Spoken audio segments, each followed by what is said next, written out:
show, your beginner-friendly guide to investing, saving Bitcoin, the money that doesn't steal from you. Ooh, happy Friday. Oh my God, how long day. Glad I made it.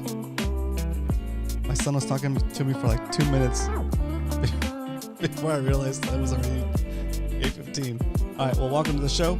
Today is going to be a quick one. It's Friday, and we're going to be stacking some SATS today. Let the market do what the market does. We're stacking SATS no matter what. On Friday. Okay. Let's jump into the show. Okay, so the first thing we check is the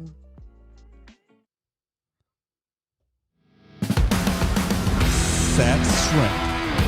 How many satoshis can you buy for a single dollar? Today, look at Bitcoin's about over 30,000. It's crazy. We're about over 30,000, and for a single dollar, you can buy 3,252 satoshis. All you need is 100 million satoshis to make one Bitcoin. If you're new to this game, a satoshi is like a penny to the dollar. So the dollar has 100 pennies, and the Bitcoin has 100 million satoshis. Yeah, it's the smallest denomination of Bitcoin. All right, so that's what we got. If you spend $1, that's how much you get. If you're walking down the street, you see a penny, pick it up, and all day you'll have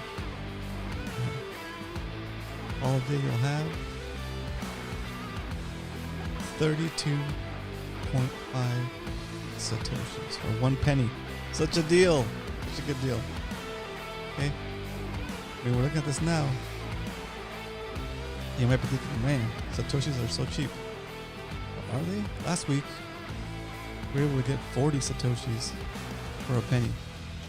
Now we can only get 32 satoshis for a penny. That's like almost a 25% drop in how many we can get. So, man, it's gonna happen. It's gonna happen quick too. Okay, so that is the SATS strength index. Okay. Cut that music. Put on a little other music. Chilling. Cool.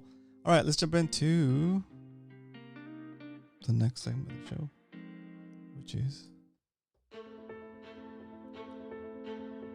the why we stack segment. All right, let's make it quick. I know everybody's excited about Bitcoin ETFs. It's Bitcoin spot ETFs to make it easier on people to invest in Bitcoin, right? But should you be using a Bitcoin ETF to buy Bitcoin? If you're in the know, you're watching the show and you know that that's not the way. Because if you buy Bitcoin through an ETF, it's like selling you paper Bitcoin, right? You have to trust that institution to actually have Bitcoin. First of all, you have to trust that they're actually going to have Bitcoin. Right? On top of that, you have to trust that they're not going to sell more Bitcoin than they actually have. Right? On top of that, if they go out of business, there goes your money that was stored in their ETF. Right? If you need to move, you might have to pull your money out of there, and that's a taxable event, right? It's just a lot of things a lot of layers of stuff that don't need to be, that you don't need. If you just take a little bit of responsibility, a little bit of responsibility for your own money, right? It's harsh, but I'm sure they're not going to do it for free either, right? They're going to have fees on it and all that stuff. But if you take a little bit of self-responsibility, you take a little bit of responsibility for your own wealth, and for storing your wealth, right? And learn.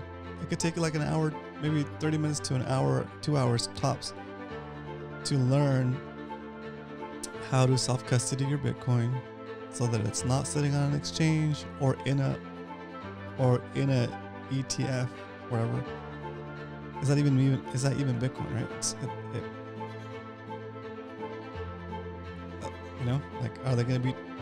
It just leaves too many things that you don't need to have in the equation, right? The whole point of Bitcoin is that you could be your own bank. Okay, so buy Bitcoin from somebody or from a company or from another person, right?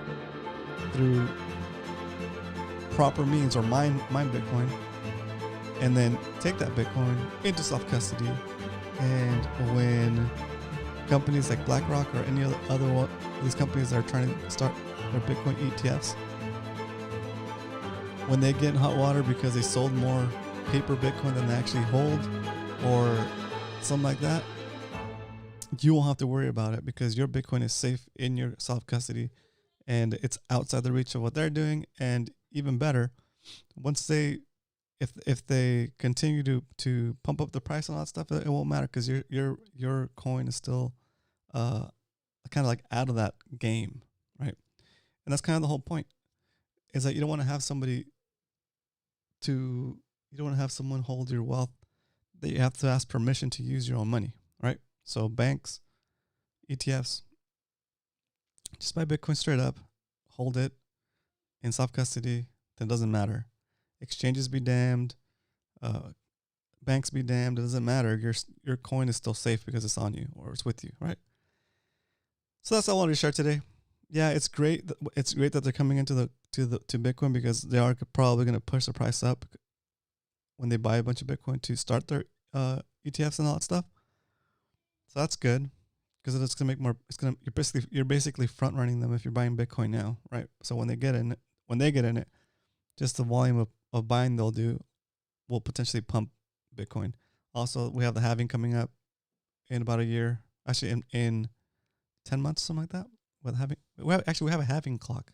Let's look at the halving clock. What does the halving clock say? There it is. The halving clock says, whoa, was that right?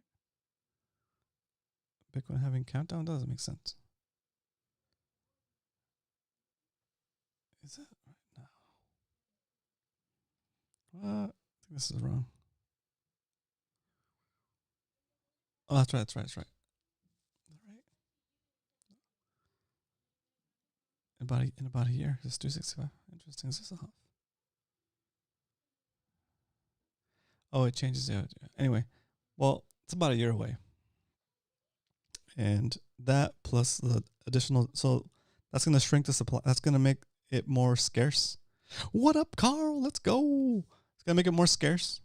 Plus all this pressure from these companies, if they get their ETFs approved, man, that's going to make the price go up so much. But we'll see. Right? Anyway. Yeah. So get excited that the institutions are coming into it, but don't buy their products, because it's all they're doing is they're repackaging Bitcoin and selling it to you, but it's not the actual coin. They're selling you paper Bitcoin, right? So I could be an exchange and I could say that I have X amount of Bitcoin and I sell shares of it or whatever to you, and then if they go out of business, the Bitcoin is not with you. It's like you're not even buying Bitcoin. You're buying like shares of it, I guess, right? Which doesn't make sense. Like, it would make sense if you're buying something that you can't buy on your own because it's too expensive, right? But we're stacking sats every day, right? We're getting 34 sats for a penny, right? So there's no reason to use an ETF, in my opinion, right? There's no reason to use an ETF the only reason you would use the ETF with one of these companies is if like you don't want to learn any new technology, you want to continue to do business with the same companies you've been doing with and just add it to your portfolio somehow, right? Then I can see that being the way to do it. And if you're doing that, that probably means that you have a diversified portfolio across a bunch of assets, that any kind of gains you're getting from your Bitcoin ETF is going to get eaten up when they rebalance it to adjust for, when they rebalance your profits to, and put it into the other stuff that's failing. Like you're basically selling your Bitcoin to to stand up the losers in your portfolio, right? So I'm Bitcoin all the way. So I don't intend on buying ETF. Again, it's not that complicated for us. We buy the Bitcoin, transfer it to our wallet, and we just wait for the market to do what it does. And as long as the government continues to print money, continues to inflate the dollar to oblivion, it's going to take more dollars to buy the same amount of Bitcoin, right? And as more and more people find out, as more and more institutions find out and realize what's happening, or get approval to actually buy Bitcoin, then that's just going to make the demand go even more. And like I've said 100 times, no, not 100 times. This is like episode, I don't know, 17 or something. Like I've said 20 times on this channel. Ooh, today's the 20th episode. Right on. Like I've said 20 times on this channel, the supply of Bitcoin is capped at 21 million. And if the demand goes up, the only thing that can move to adjust for that demand is price. So no matter how badly they want more Bitcoin, no more Bitcoin can be made past what's already been scheduled. What up, Salty? Let's go. All right.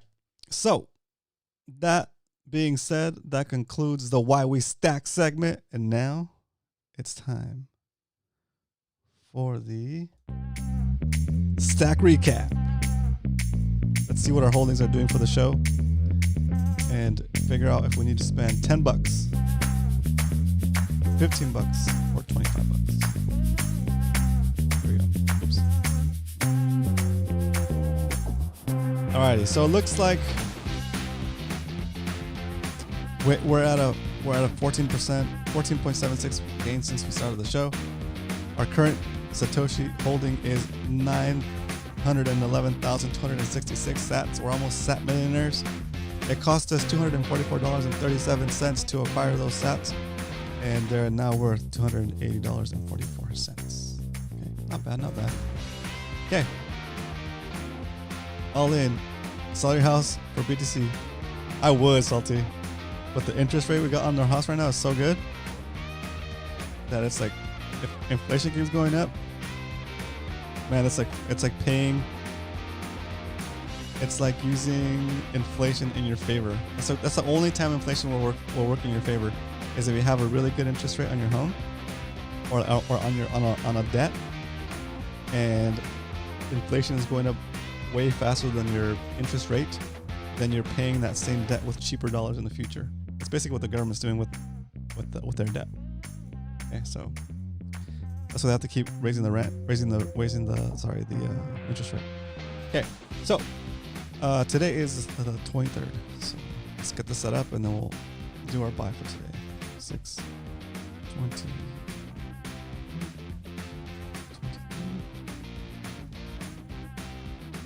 See, we are, huh? We're ready to stack, actually, huh? All right, here we go. It's time. Time to stack some sats. I'm gonna do it. Going in. Fresh. Buy instant. Yeah, we are definitely above our average price, so we're gonna do $10 today.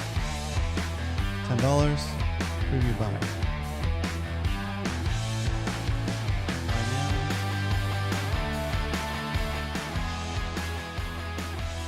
Just thinking about it.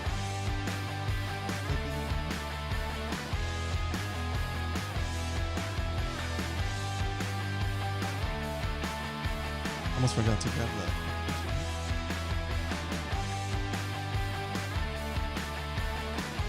Something wrong. Oh, I think it's gonna fail. Might want me to re-log in again.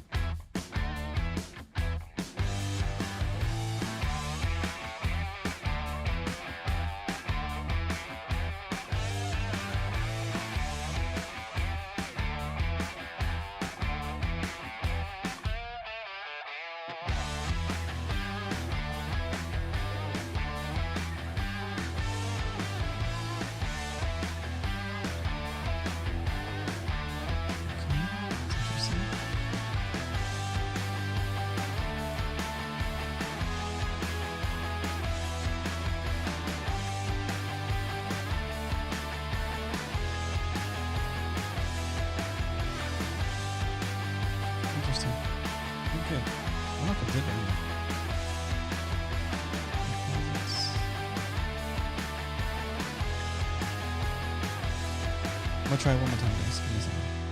The music ran out. No. Why? Okay, I'm gonna do it real quick.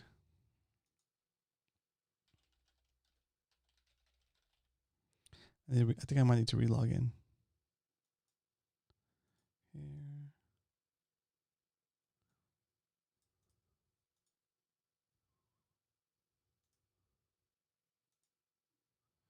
There it is. So go here. Just thinking about it. Okay, let me log in. Oh my god. Got all this like authenticator stuff too. Give me a second.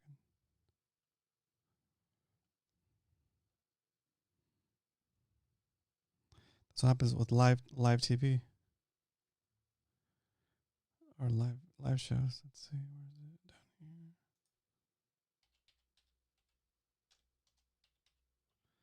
Okay, authenticated, all that two-factor stuff. Okay, here we go. Personal account, buy instantly. $10. Preview buy. Come on.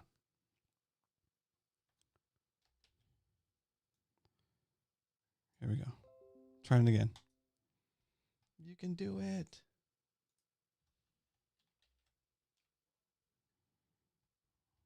I'm getting nervous again. If it doesn't let me buy, I'll figure it out and we'll buy it. I'll buy it tonight and then I'll update you guys tomorrow. But let's see if it goes through. Oh, making me nervous.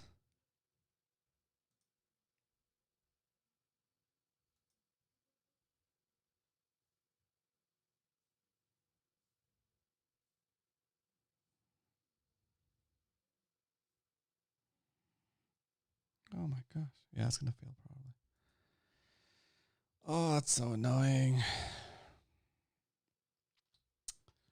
I'll put on some calming music so I don't freak out. Yeah, it failed. Please just convert now to convenience.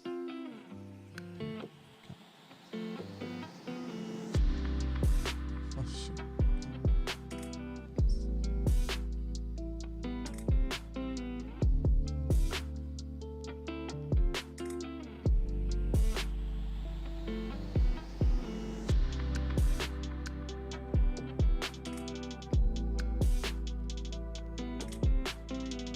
Yeah, it's not letting me stack, guys. I think it's what's wrong with the site. Well, I'll figure it out. I'll stack tonight, and then tonight once it goes through, or I will do it over the weekend and update you guys on Monday. Dang. Well, yeah, I'll update you guys on Monday. I'll update the spreadsheet with all that stuff. I'm in the Swan app trying to link my bank account. Oh, nice.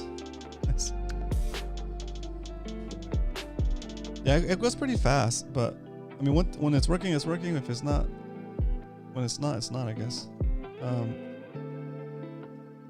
It pulled the money from my account, put it in my cash on their system. But it hasn't actually converted to Bitcoin, so I need to wait for it to clear maybe. These funds are on a bank mandated clearing hold to prevent fraud. Ah, see? My bank's trying to slow me down, guys. Okay, so I'll probably, yeah. So normally what I've been doing is I buy every day and I just instantly deposit and spend it. But my bank's wants to wait for how long? This is normal for there to always be some funds here as your. It's normal for there to always be some funds here as your prior deposits clear and turn into Bitcoin purchases. Okay. All right then. Well, if it clears tonight or whenever it clears, I'll run the buy for today and I'll update you guys tomorrow. Like I said. Other than that, how was your day? Today was Friday. I survived my 6th jiu-jitsu class of. I'm on a 2-week streak. 2 weeks. I'll beat up. I'm on a 2-week streak. I've gone Monday, Wednesday, and Friday. This is my second Friday, so I've done 6 classes without missing. And like, my ribs finally feel like strong enough to survive. It's so bad. I'm like a average height person. There's a lot of big dudes in my class too, so it's been rough trying to survive out here. But now it's I think I made it past the hardest part, which is just like the initial shock of like getting smashed by some dudes. You know, sounds terrible. Sounds terrible. It is terrible. It is terrible. Oh my gosh, Salty. It's such a crazy sport, dude. Like, yeah. Jeez. I went for a mountain bike ride with myself. Oh, okay, cool. Very nice. Very nice. That's cool. I'm gonna go fish tomorrow with Eric on his boat. I'm gonna show up late to the boat ramp. Be like, pick me up. Like a total diva. With my fishing rods. And then I'll probably leave like before he's done fishing, because he likes to stay out pretty late, alright? But at least I'll get to hang out and fish a little bit, which will be fun. Which will be fun. I still haven't gone through and repaired my rudder yet. Slacking on that big time. I need to get on that kayak before we do the pickle run, because I need to get myself into condition. But yeah, haven't been playing that many video games lately. It sounds like Escape from Tarkov is about to wipe, so I might play Escape from Tarkov like Bo and them. But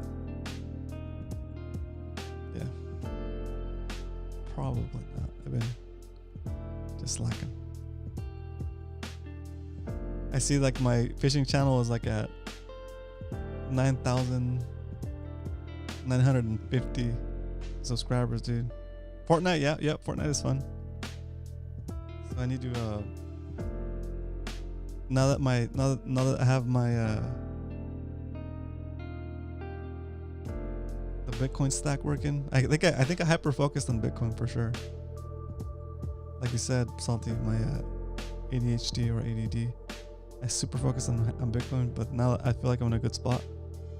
I'm still gonna keep stacking, but I'm not stacking as crazy as I was at the beginning of the year. But yeah, I'm excited. So summer's coming, Carl. I'll drive down there and get on your boat if you're gonna go fishing. Need more videos over there? Yeah, I do. Oh, I'm down, Carl. That'll be fun. That'll be fun. Do you dive also, Carl, or do you just fish? Catalina is so fun. The water's so beautiful.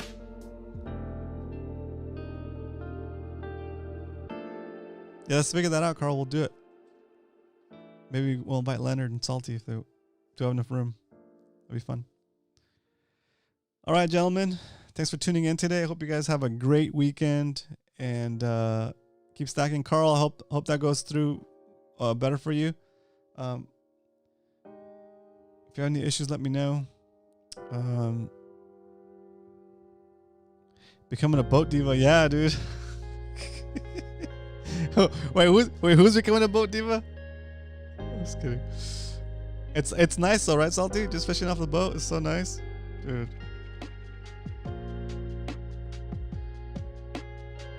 Every time I fish with Brian, I feel bad after I fish with him, because I know that he's gotta go to ECBT and hose that thing down with all of the riffraff running around there.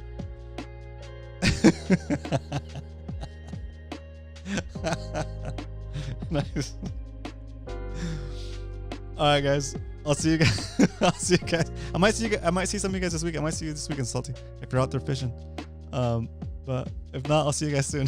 See you guys on Monday. Have a good one and keep stacking. Let's go. Woo.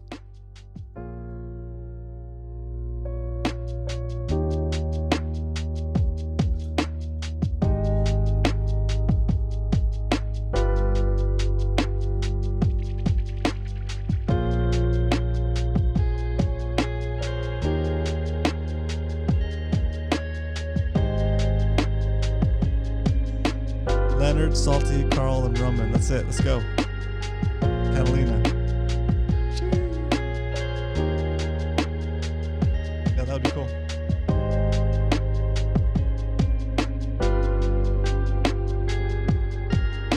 All right, no Q&A. Have a good night.